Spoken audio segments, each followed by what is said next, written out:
Tom Homan and I headed to the Arizona border to find out what he has planned to protect our nation. You said that this got to the point that it actually broke you. 19 dead people at my feet who baked to death. All the ones that died are in their underwear trying to get some relief from the heat. A 5-year-old little boy wearing Batman underwear, same underwear my son had, my 5-year-old son. That incident back in the tractor trailer, that changed me forever. I'm a tough guy, but I had to get help. This isn't about being a badass. This is about saving lives.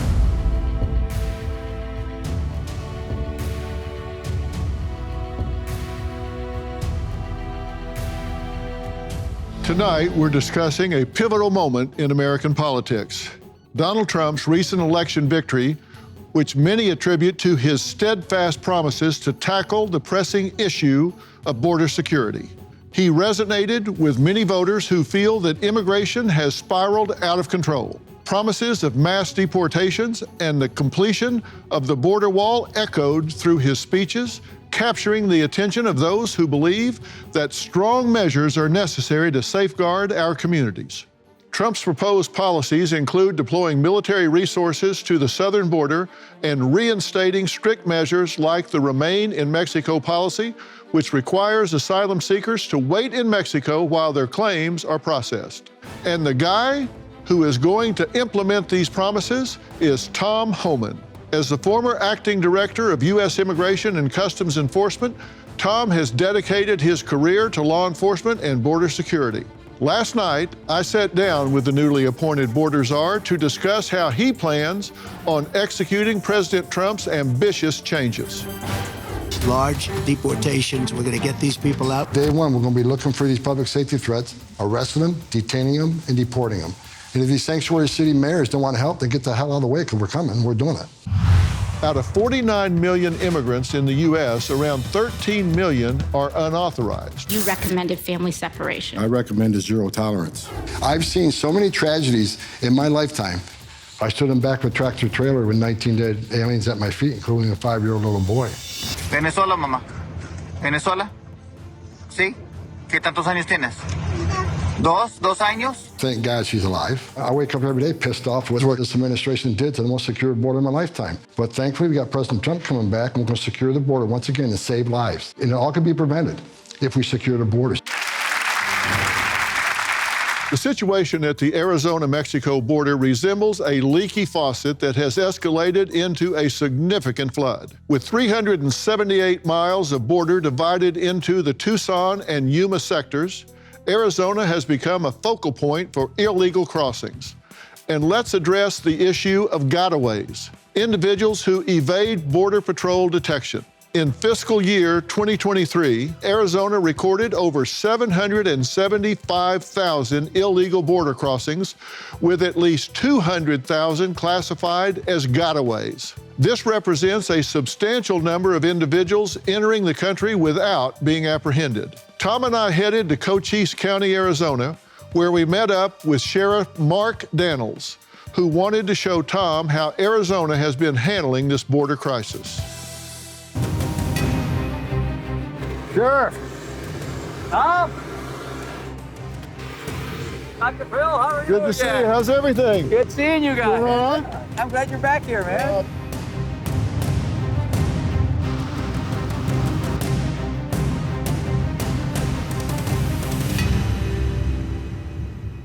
I want to start here. I think it's so important before we enter this building. This is our Border Operations Center. The border is dedicated to these fine professionals, both served in the Marine Corps.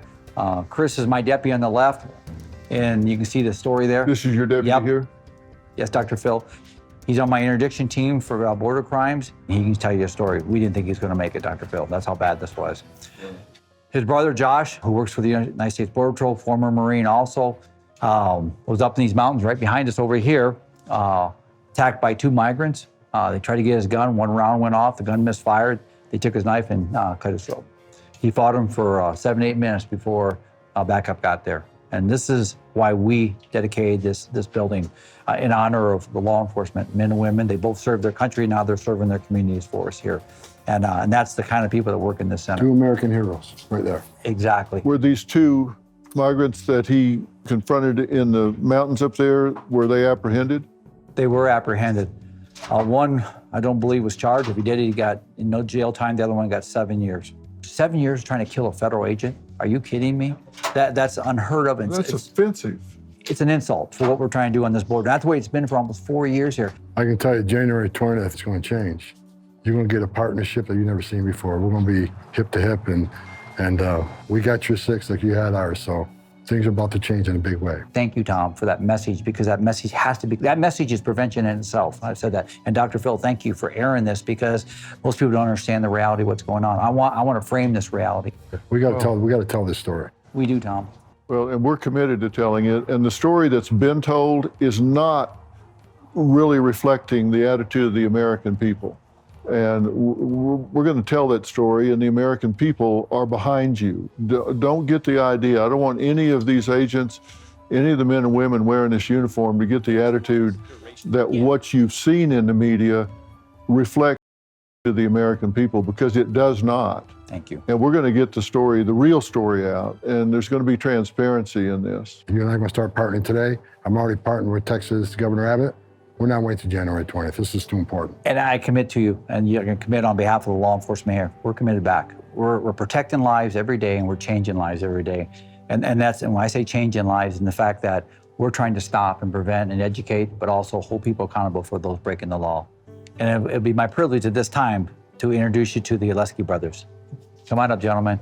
Chris Oletski, Sir, Joshua Oletski, What Dr. class? Phil. What Tom class? 869, sir. 167. Oh, sir. nice. Sir, Deputy Chris Oletski. Honor to meet you, My sir. honor to You meet guys are both American heroes in my book. I appreciate your service. Dr. Phil, if I can get the privilege, can you each spend just a minute or two explaining what happened? Yeah, absolutely.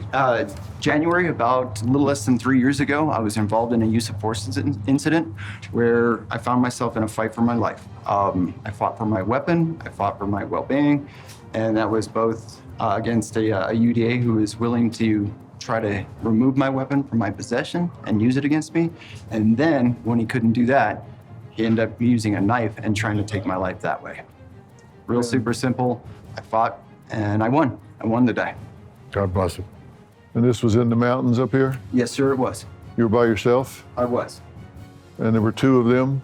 I was effecting an arrest on one individual, and the other individual came down the mountain and basically bowled me over, and it was a fight after that. See, that's not what the American people don't understand. These border patrol, I was a border patrol agent. I know it's like standing on that line. Sometimes your nearest backup is miles away. These men and women, when you and I are sleeping at night, and at 3 o'clock in the morning, sensor goes off, these men and women are standing on a dirt trail in the middle of nowhere, backup miles away. And they don't know what's coming down that trail. Is it just a illegal alien looking for a job, or is it a heavily armed drug smuggler? They don't know, but they're standing ready to take it on. These are real American heroes, finest 1% this country has, in my opinion. You know, sir, and that's exactly what happened. And it was about that time frame in the morning. You go up in the mountains, it's dark, and you do what you got to do. And you're doing that at the same time most Americans are sleeping, especially the politicians on the left-hand side who want to vilify the men and women of the Border Patrol. You guys are on the line 24/7, putting lives on the line. And that's why this country's angry, because the left, the people that want to vilify you, vilify the Horse Patrol, vilify the men and women of law enforcement, they need to understand what you guys do every day for this nation, putting your lives on the line.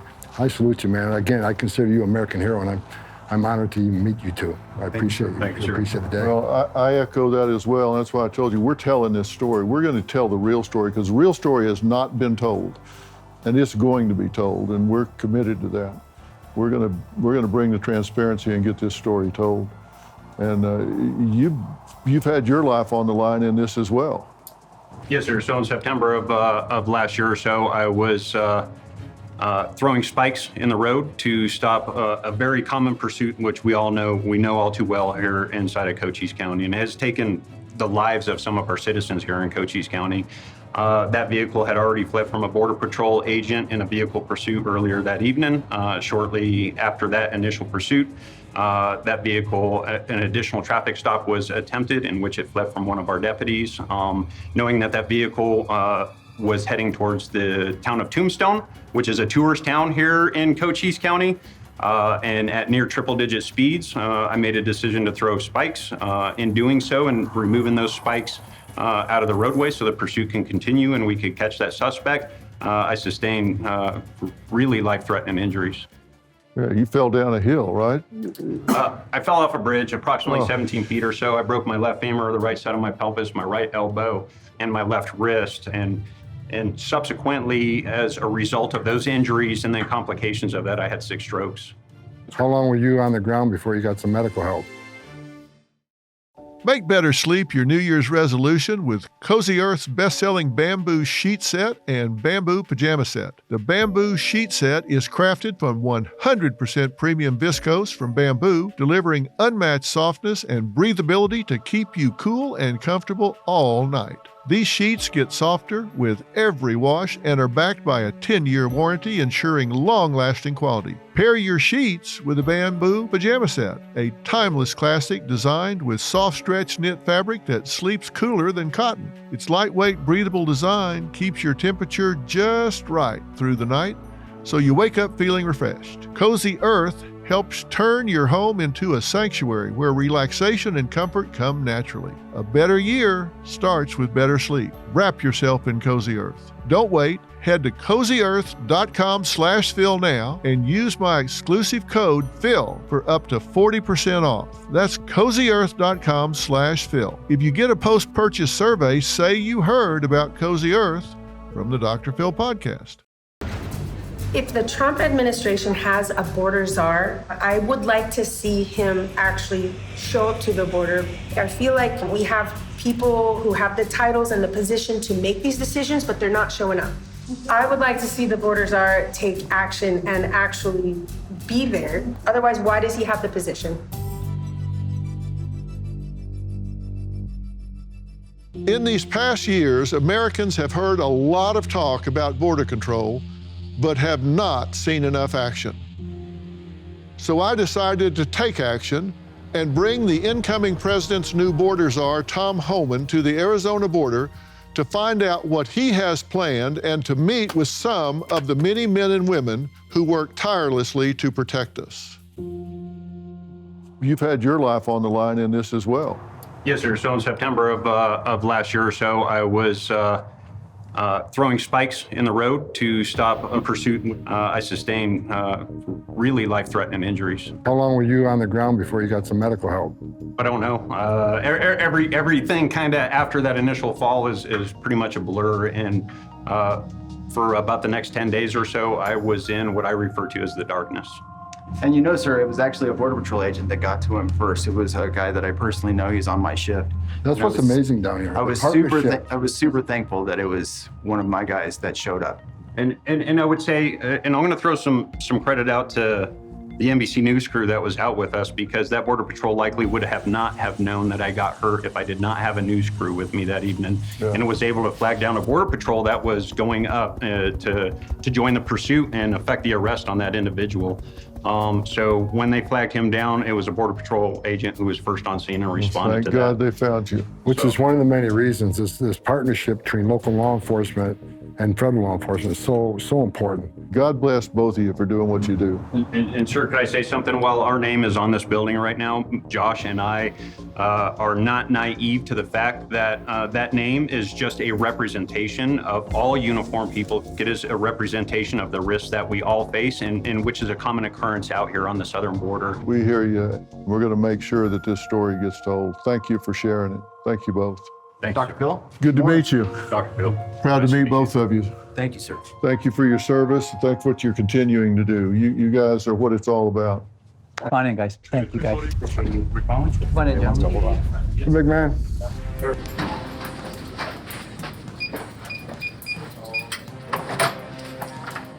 we go. Hold on.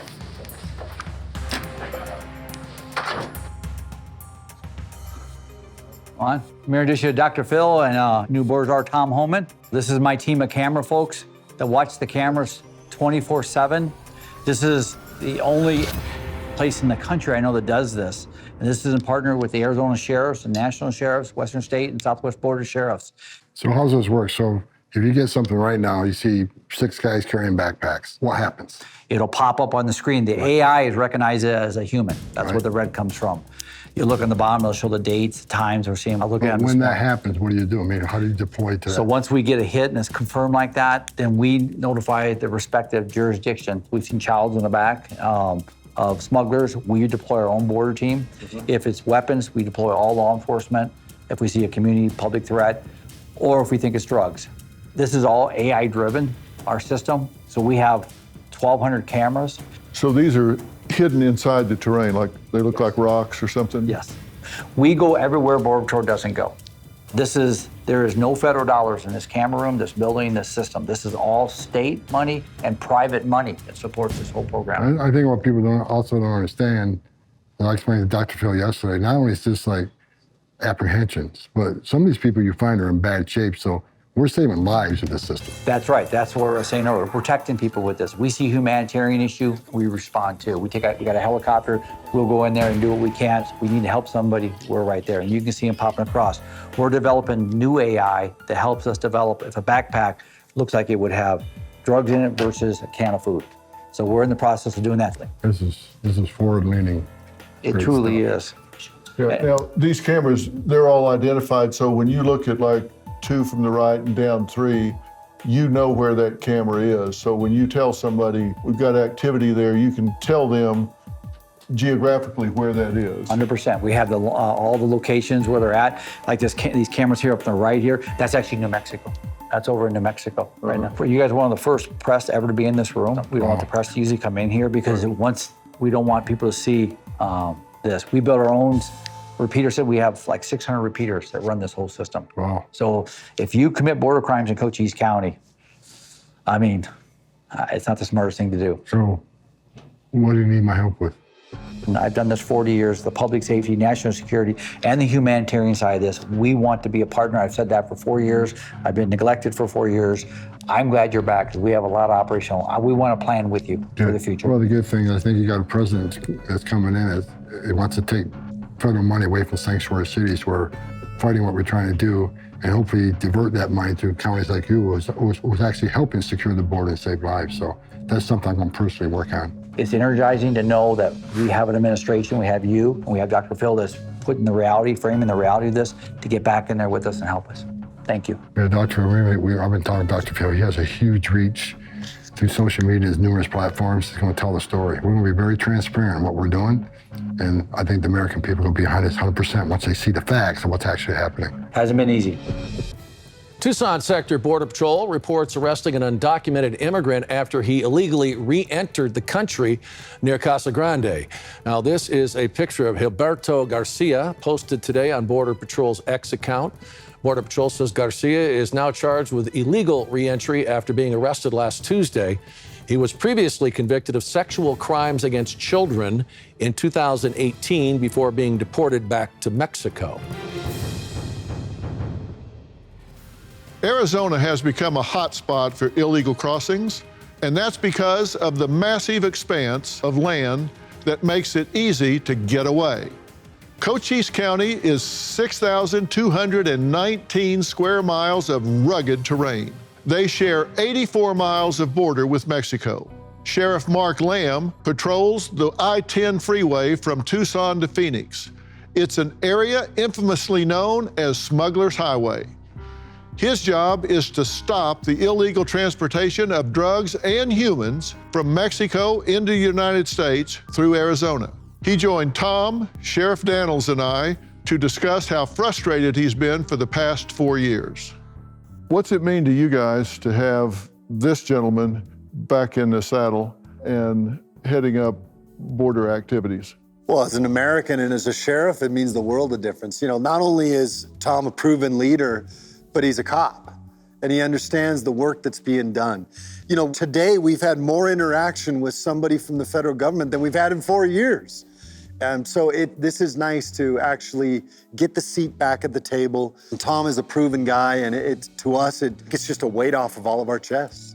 His message has never changed. He doesn't have a political message out there, Dr. Phil. He has a message of reality. Is the fact that I've worked with him for many years, and he's never changed who he is, what he stands for, and that's the American people, the American dream, and making sure that we're protected. And Tom, we're talking about you like you're not here, but you are here. You don't have to be here today, but you are here today. Why?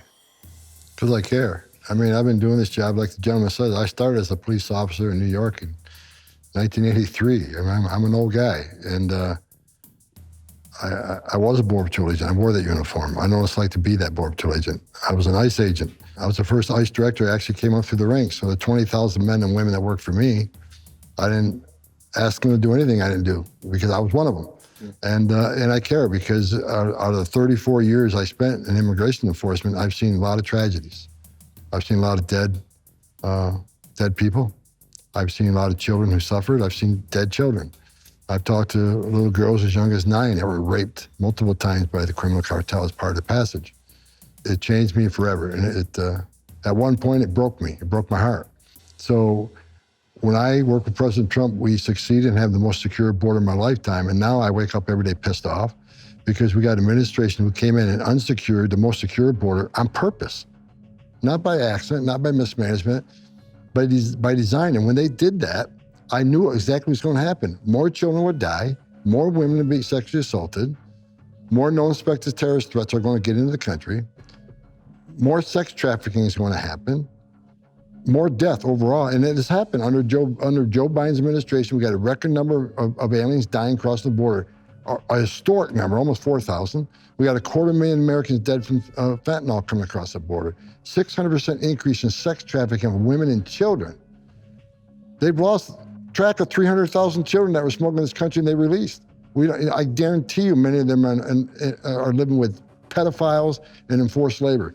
Now I'm honored that President Trump asked me to come back for the second time from retirement to do this job and work with patriots like this who've been fighting the front line under numerous administrations, and they bear the brunt on the last 4 years of doing this on their own. They've been abandoned by this administration. Well, guess what? President Trump's got their 6, I got their 6, and they got my 6. And that's a beautiful thing to say in the world of law enforcement where you got each other's 6. One of your key values is a secure border saves lives. What do you mean by that? President Trump had illegal immigration down to a 45-year low. Illegal immigration was down 83 to 90%, depending what time frame you looked at. There's been numerous studies done that 31% of women that make that journey through use cartels be sexually assaulted. 31% of women admitted it. So what is that number really, right? Way underreported. So when 90% less people are coming, how many women weren't being raped? How many children didn't drown in that river? How many Americans didn't die from fentanyl? Because when immigration is down 90%, Border Patrol is 100% on the line and vigilant. But under this administration, they overwhelmed with millions of people coming across the border where the majority of Border Patrol agents, not some, a majority of Border Patrol agents were pulled off their duties on the border, national security duties, to make sandwiches, change diapers, make baby formula runs, make bus runs, and process this humanitarian crisis. At the same time they're doing it, the cartels took advantage. They created gaps. They send these groups to one area knowing Border Patrol's going to seize on that opportunity. Then they create gaps in the system. That's when they move the fentanyl. That's when they move the bad guys. That's when they move the 2.2 million that don't want to be caught, right? So having a secure border saves lives just because less people are coming, less people in harm's way. I'm really curious about something. I think words are powerful. And I'm wondering if we really have an open border now, or if we have a border that the cartel has put a turnstile up on. Is this really an open border, or is it one that is controlled by the cartel? Are they the ones that are running the American-Mexico border? Poor sleep impacts productivity, focus, and energy, making it difficult to tackle daily tasks effectively. Tossing and turning through the night leaves many feeling drained and unmotivated. Beam's Dream Powder offers a solution. This science-backed healthy nighttime blend is clinically shown to improve sleep, helping users fall asleep faster, stay asleep longer, and wake up refreshed without grogginess. Dream combines powerful all-natural ingredients like reishi, magnesium, L-theanine, apigenin, and melatonin, creating a blend designed for consistent, restful nights. It has become an essential part of nightly routines for those seeking better sleep. The ultimate sleep refresh for the new year. Try Beam's best-selling Dream Powder and get up to 40% off for a limited time when you go to shopbeam.com/Dr. Phil and use code Dr. Phil at checkout. That's shopbeam.com/Dr. Phil and use code Dr. Phil for up to 40% off. Right now, we are tracking this caravan. 1,500 migrants are on foot heading for the U.S.-Mexico border. Migrants say they are anticipating stricter immigration policies under an incoming Trump administration and say they are desperate to cross now. We want to be on the other side before the new president of the United States takes office, as he seems quite harsh on immigrants. We're going to have to seal up those borders if they have to come in legally. As News Nation reporter Jorge Ventura just revealed, a huge caravan of migrants are attempting to enter the U.S. before President Trump can take office. But what can officials in our border states of Texas and Arizona do about it? I spoke to some high-level officials to find out. Is this really an open border, or is it one that is controlled by the cartel? Are they the ones that are running the American-Mexico border? Well, the open border calls the cartels to take control. The criminal cartels in Mexico control our southern border. They decide what comes in, who comes in, where it comes in, and when it comes in. You talk to any border patrol chief, and I've talked to most of them, they'll tell you they've lost operational strategic control of the border. One chief patrol agent used the term when there's heat in the moment, when the numbers were 10,000 days, he says, Tom, this is broken arrow. Because I can't contain what's coming across. I'm not going to get 10%. But the cartels, and they demonstrate it every day. You know, you think 100 family groups, 200 family groups show up at the same place at the same time by coincidence?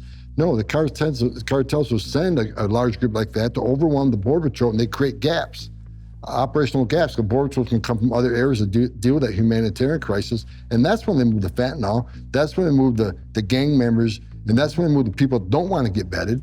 You look at the numbers, 2.2 million people, known gotaways that we captured on video, drone traffic, or sensor traffic. Why did 2.2 million people pay more to get away? Why didn't they pay less to get released in 24 hours, get a free airline ticket to the city of their choice, get a free hotel room, nice hotel room, by the way, 3 meals a day, free medical care, and get work authorization within 4 months? Why would you not take advantage of that giveaway program at a lower cost? Why you paid more to get away? Because they don't want to be vetted, they don't want to be fingerprinted, and that's just scared the hell out of all of us. Border patrols under Biden has arrested people from 181 different countries. That's almost every country in the world. Some of these countries are sponsors of terror. They've arrested 300 people on terrorist watch lists just on the border under these 4 years. How many of that 2.2 came from a country sponsoring terror? If you think it's zero, you're a moron.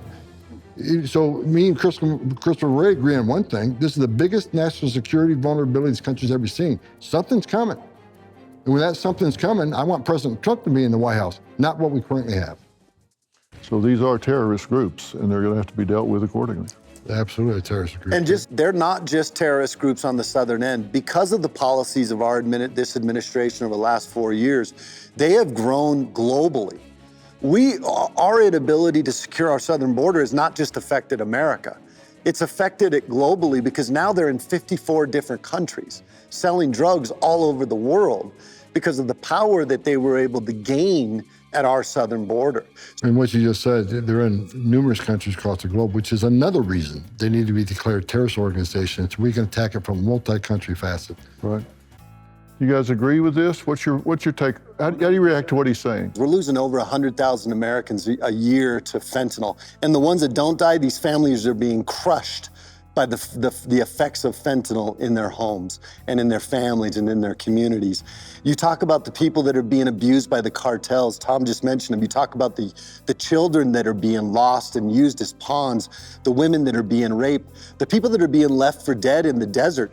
We, the sheriffs, are the ones that go pick those people up in conjunction with our partners at Border Patrol. We're out there using our helicopters, our resources to pick people up that should have never have been in the desert on a 120-degree day. They should have never been there because we should have done our job in the first place. But they're being taken advantage of by bad policies and criminal organizations that have zero care for human life. Dr. Phil, the number one responsibility of being an elected official, from the president all the way down to a mayor, a sheriff, a community leader, a national leader, anybody that wears a badge, is quality of life. That's what we do every day, is to go out and sustain that quality of life that people expect. And they're blind to a lot of things we do every day. And for somebody to turn a blind eye to that, or somebody takes an oath of office to say, I'm going to protect your quality of life and protect the rule of law in this country, but turn their back on it, that's gross negligence. If I did that, I promise you, I'd either be prosecuted or I'd be kicked out of office. And that's what's happened here. I truly believe the will of the people said we've seen enough, we've heard enough, we can't take this no more. And that's why we have the change. They try to characterize you guys as just not caring about people that are trying to get to a better life. You said that this got to the point that it actually broke you. What do you mean? The newly appointed border czar under President-elect Trump, Tom Homan, and I headed to Cochise County, Arizona to meet with Sheriff Mark Daniels and Sheriff Mark Lamb, two dedicated leaders on the front lines of the Arizona-Mexico border. With 378 miles of border to patrol, Arizona has become a focal point for illegal crossings, and the situation is escalating. I wanted to hear how Tom and his team plan on de-escalating this national security crisis in Arizona. You know, they try to characterize you guys as just not caring about people that are trying to get to a better life. You said that this got to the point that it actually broke you. What do you mean? I grew up in a small town upstate New York. You know, you grew up in a small town where everybody's milking cows, right? And if you fast forward, I'm standing back with a trailer, 19 dead people at my feet who baked to death. Baked to death. All the ones that died are in their underwear trying to get some relief from the heat. Steel box, black, no lights, no air, no water. And when I went to that crime scene and I keyed on a 5-year-old little boy wearing Batman underwear,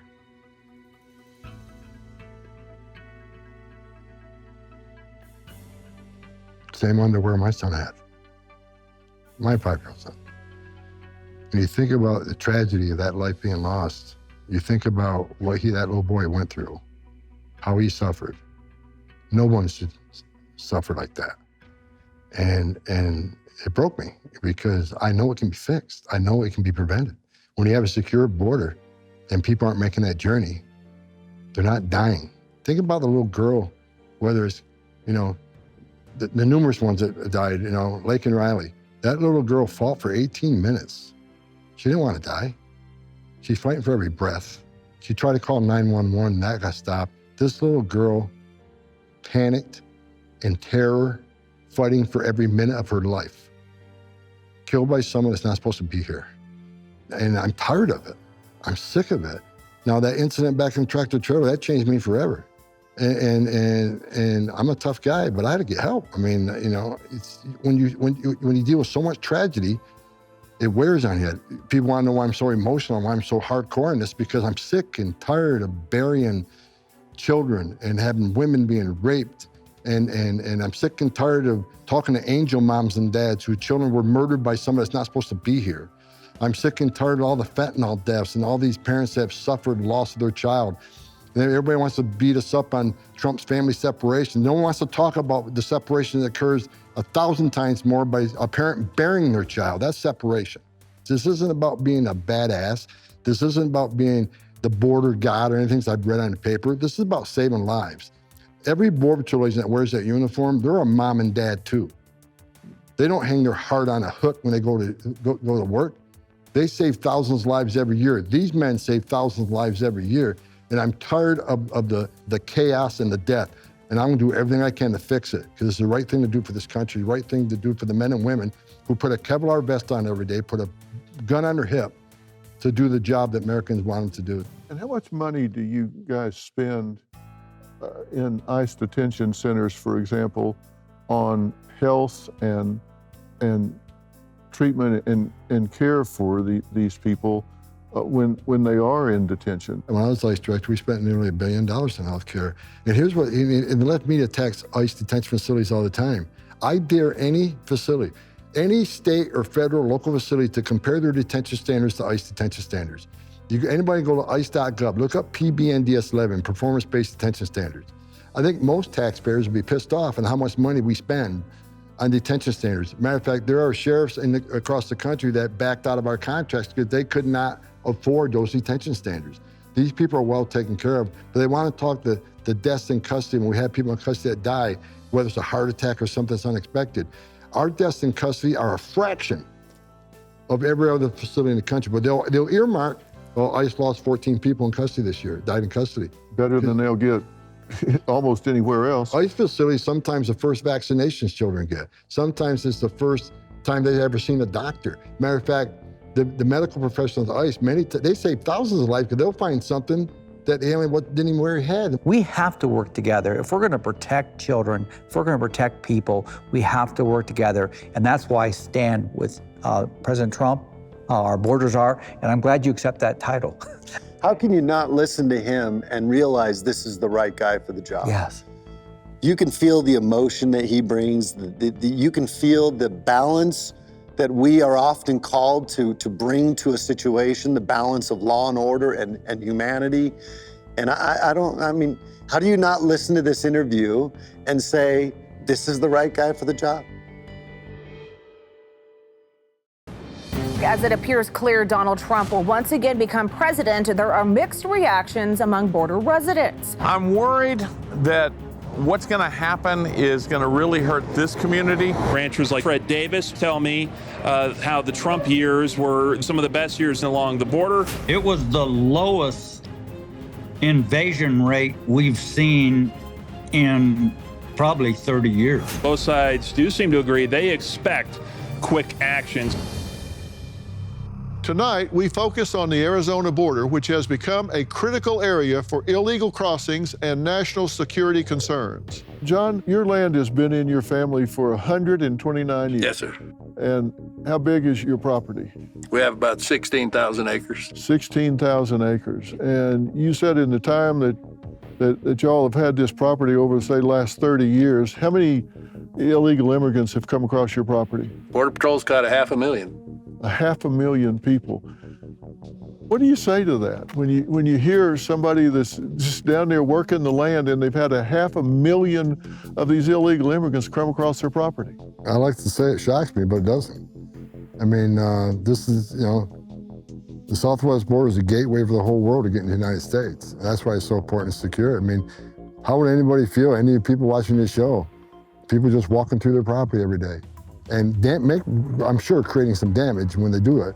And I'm not shocked anymore. I mean, I've been doing this for 34 years. It doesn't shock me at all. However, when we secure the border, that helps him and helps him preserve his property and makes it safe for him. I mean, with 500,000 people crossing your property, do you let your children go out and play? I mean, do you feel comfortable in your bed at night? I mean, you got to, I'm sure you are taking care of your Second Amendment rights, right? Absolutely. Sure. Sleep with our dogs, too. Do they impact the land? You've got cattle?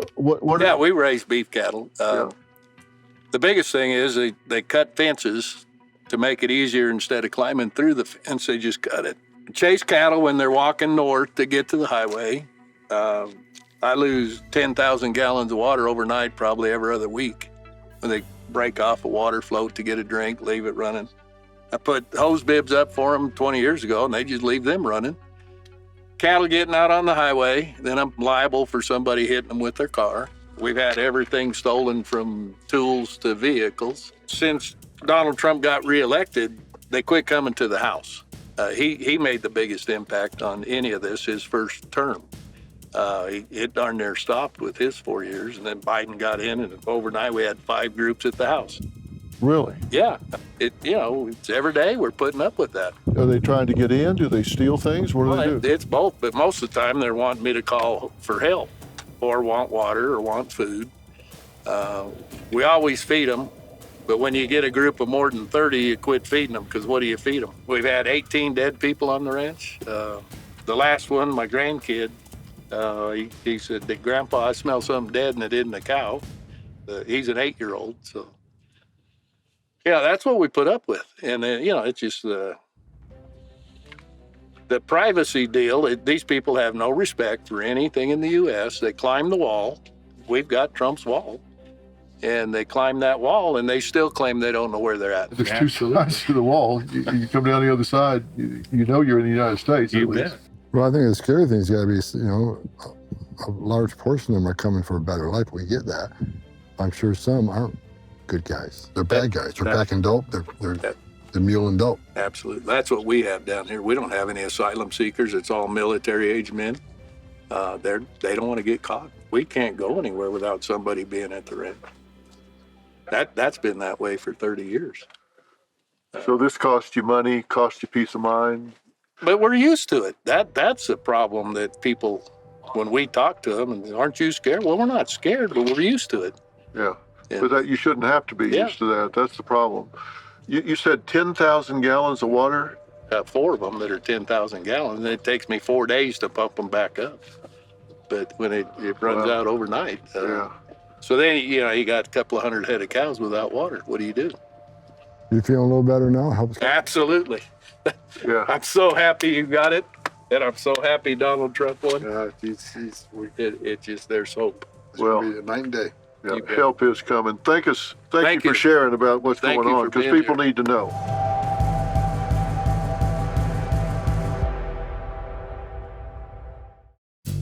This visit to the Arizona border with Tom Homan was about more than just politics. It was a chance to meet some of the dedicated men and women on the front lines of border security who work tirelessly to protect our nation.